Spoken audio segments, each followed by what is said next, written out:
Selamat berjumpa kembali dalam layanan audio Sahabat Seperjalanan. Hari ini adalah hari Sabtu 26 Juni 2021.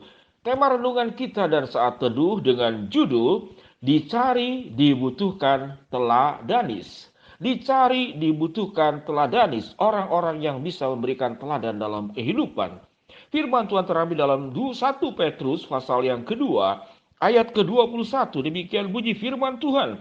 Sebab itulah kamu dipanggil, karena Kristus pun telah menderita untuk kamu dan telah meninggalkan teladan bagimu, supaya kamu mengikuti jejaknya. Mari kita berdoa. Bapa yang di dalam sorga, di saat-saat kondisi pandemik yang semakin meningkat, merajalela kemana-mana, dan lapisan-lapisan yang terkena semakin dekat, bahkan anggota keluarga kita sendiri, orang yang kami cintai, orang tua kami, suami, istri, anak-anak, mertua, pegawai, terkena COVID. Biarlah ya Tuhan, pada saat ini kami pun mengembangkan sebuah kehidupan yang saling tolong-menolong dan bagaimana menjadi teladan di dalam kehidupan yang sulit ini. Di dalam nama Tuhan Yesus kami berdoa. Amin. Shalom sahabat seperjalanan yang dikasihi Tuhan. Bapak Pendeta memberikan tema dicari dibutuhkan teladanis.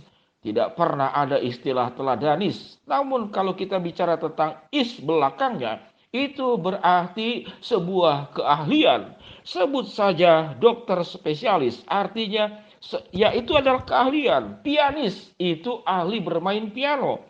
Masinis ahli di dalam mesin. Violis berarti dia ahli di dalam bermain biola. Apa yang dimaksud dengan teladanis? Teladanis bagi saya sebutan ini sangat tepat untuk Yesus Kristus yang berkata di dalam 1 Petrus 2 ayat 21, sebab itulah kamu dipanggil karena Kristus pun telah menderita untuk kamu dan telah meninggalkan teladan bagimu. Inilah yang disebut dengan teladanis, supaya kamu mengikuti jejaknya. Sahabat seperjalanan yang dikasihi Tuhan, ada seorang ibu yang terkena COVID. Lalu kemudian anak-anaknya yang terjadi adalah dua pilihan sikap. Yang pertama adalah sebuah kecintaan kepada ibunya. Yang dipikirkan adalah bagaimana ibunya itu bisa sehat, bisa pulih dari COVID-nya. Maka keteladanan seorang ibu yang sudah kemudian memberikan seluruh kasihnya, cintanya, pengorbanannya, keringatnya, air matanya, waktunya, seluruh hidupnya, itu akan dibalas oleh anaknya dengan mengurus orang tuanya di masa-masa sulit dan terkena COVID-19. Namun sikap kedua adalah bisa sikap yang ahli juga. Tapi bukan teladanis, tapi egois. Apa yang dimaksud dengan egois? Karena anaknya banyak saling lempar. Sudah mama, kamu aja yang urus. Ah jangan, di saya masih ada anak-anak masih kecil, nanti terpapar. Kamu saja. Waduh, saya sedang sibuk. Saya sedang ada kerjaan, ini mencari nafkah. Bagaimana saya bisa mengurus mama? Kamu saja, anak yang berikut. Waduh, bagaimana saya? Saya tidak terbiasa mengurus mama. Dan selama ini juga dari kecil, kalian yang lebih diperhatiin oleh mama. Dengan praduga-praduga seperti itu masing-masing punya alasan untuk tidak mau mengurus ibunya yang terkena COVID. Sahabat seperjalanan yang dikasihi Tuhan, kehidupan ini pada akhirnya adalah pilihan. Pilihan akan menjadi orang yang sampai meninggalnya hidup dalam sikap egois, ahli di dalam memikirkan diri sendiri, atau kita menjadi pribadi seperti Yesus yang di dalam surat Petrus dikatakan telah meninggalkan teladan bagimu. Inilah yang disebut dengan teladanis. Kehidupan yang penuh dengan teladan itu adalah sebuah warisan yang sangat luar biasa. Dan Tuhan memanggil kita tidak hanya berbicara tentang hal-hal yang indah, berkat-berkat yang indah untuk diri kita. Di saat-saat pandemik inilah saya banyak mendapatkan kabar-kabar yang sedemikian indah. Di tengah musibah pandemik, ada sahabat seperjalanan yang berkata, sewaktu saya ada di rumah pemulihan punya pemerintah, teman-teman peduli mengirimkan makanan.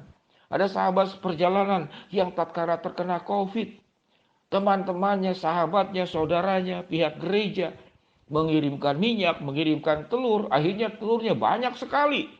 Setelah sembuh, akhirnya telurnya pun dibagi-bagikan lagi kepada tetangga-tetangganya. Lalu pada saat-saat seperti itulah, dia mengatakan ada satu hal yang membuat takut karena COVID.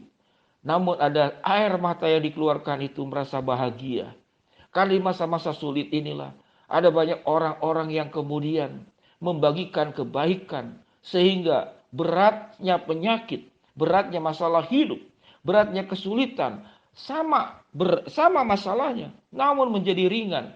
Tatkala satu dengan yang lain itu mengikuti jejak teladan daripada Kristus yang mau menderita untuk kita semua.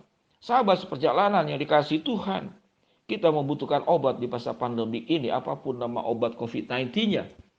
Ada divaksin pun macam-macam obatnya. Kita membutuhkan dokter. Kita membutuhkan katakanlah penemuan obat vaksin. Kalau bisa yang mencapai sebuah kemampuan untuk menyembuhkan 100%. Dan setelah divaksin, kemudian menetap imunitas itu tatkala kuman itu, virus itu datang kembali. Dalam 2 hari Anda bisa menyelesaikannya. Namun sekarang kenyataannya, yang sudah divaksin pun masih bisa kena. Sahabat seperjalanan yang dikasihi Tuhan, bagaimana kita mempermudah kesusahan hidup ini? Bagaimana kita membuat yang berat ini menjadi ringan? Bagaimana kita merubah kepedihan ini menjadi sebuah sukacita? Kita saat ini membutuhkan orang-orang yang punya keteladanan di dalam hidupnya. Membagikan kasih Kristus, bukan berbicara tentang menolong pribadi orang per orang. Namun inilah perintah Tuhan, bahwa Yesus sudah melakukan teladanis. Menderita untuk kita sampai mati di atas kayu salib. Dan perintah daripada firman Tuhan, apa yang dikatakan? Maka supaya kamu mengikuti jejaknya. Jejak siapa? Jejak Kristus yang dalam kehidupannya memberikan teladan. Dan saya menyebutnya itu teladanis. Untuk kita lakukan. Bahu-membahu saling tolong-menolong. Di antara keluarga, di dalam kesulitan. Tidak ada yang sulit tatkala kita bisa sehati. Saling tolong-menolong, saling berbagi, saling mendoakan. Sepanjang seminggu ini, peningkatan COVID begitu luar biasa. WhatsApp saya lebih banyak doa-doa yang saya panjatkan. Buat jemaat, buat sahabat seperjalanan yang terkena COVID-19. Ada yang takut, ada yang bingung cari obat apa. Ini harus isolasi di mana? Rumah cuma satu-satunya. Kalau di rumah nanti terpapar anggota keluarga yang lain. Kalau dipindahkan ke tempat lain. Kemana? Ke apartemen. Mahal. Buat hidup sehari-hari saja tidak cukup. Mau cari apartemen. Belum ke dokter. Belum cari obat. Sahabat seperjalanan. Berat kehidupan ini.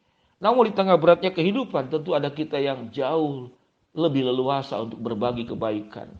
Anda bisa mem-WhatsApp, Anda bisa menelpon, Anda bisa video call. Anda bisa memberikan kekuatan-kekuatan. Hanya cukup dengan memberikan waktu beberapa saat. Memberikan penghiburan. Maka apa yang berat itu menjadi mudah. Tatkala bagaimana? Tatkala kita dicari, dibutuhkan teladanis. Dan para teladanis ini keluar dari kehidupan yang egois menjadi teladanis. Lalu membagikan berkat. Tidak perlu engkau berkelimpahan. Namun engkau punya waktu. Engkau bisa berdoa. Engkau bisa berlutut. Engkau bisa menulis kalimat-kalimat pendek penghiburan. Di media sosial yang Anda miliki. Handphone yang Anda miliki. Maka saat ini dicari dan dibutuhkan teladanis untuk memberkati orang-orang yang kesusahan. Lewat cara berbagi. Lewat karakter. Lewat kebaikan.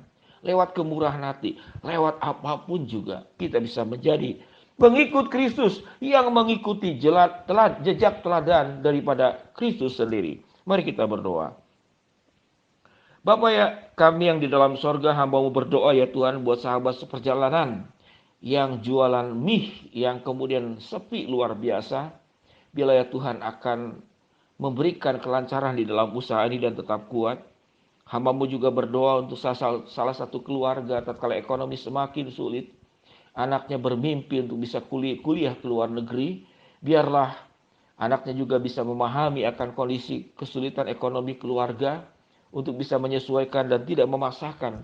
Untuk kuliah ke tempat yang jauh dan membutuhkan biaya yang besar.